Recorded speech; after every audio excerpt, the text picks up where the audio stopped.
کربلا بلاتی ہے، چلو حسین تمہیں کربلا بلاتی ہے، صدائے فاطمہ زہرا لہد سے آتی ہے۔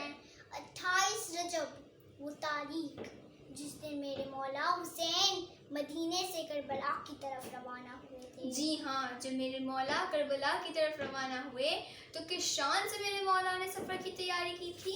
آپ کو پتا ہے جس گھوڑے پر امام حسین سوار ہوئے تھے وہ گھوڑا تھا جو غزوہ احد میں رسول خدا کی سواری تھا، جس کا نام مرتجس تھا۔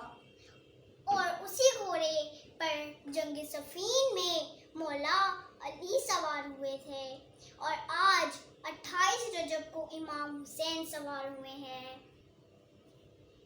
اسی طرح حضرت پیغمبر کی شمشیر جس کا نام تبار تھا، میرے مولا نے ساتھ اٹھائی، رسول خدا کی زرہ پہنی اور امامہ رسول اپنے سر مبارک پر رکھا۔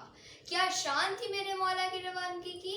اور روانگی کے وقت امام حسین نے کہا تھا میں اپنے اہل و عیال کو کربلا کی قربان گاہ کی طرف لے کر جا رہا ہوں تاکہ امر بالمعروف اور نہی عن المنکر کے ذریعے دین کو زندہ کر سکیں۔ خطرے کی زد میں آ گیا قرآن کا وجود، خطرے کی زد میں آ گیا قرآن کا وجود، شبیر گھر سے آیتیں لے کر نکل میں کچھ ایسے شخصیات کے نام ہیں جو مولا کے ساتھ جنگ پہ نہیں جا سکے، اور ان میں سے ایک ہے محمد ابن حنفیہ۔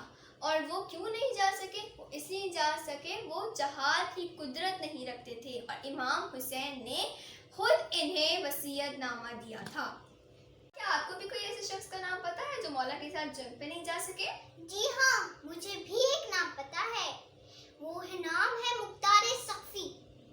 اور کیوں مولا کے ساتھ نہیں جا سکے وہ اس لیے نہیں جا سکے کیونکہ وہ زندان کی قید میں تھے۔ اور تیسرا نام جابر ابن عبداللہ انصاری، وہ شدید بڑھاپے کی وجہ سے نہیں گئے۔ کا نام عبداللہ ابن جعفر طیار۔ تاریخ میں ایک وجہ بیماری تھی اور دوسری وجہ امام نے انہیں مدینے میں خاندان بنو ہاشم کے لیے دیکھ بھال کے لیے مقرر کیا تھا۔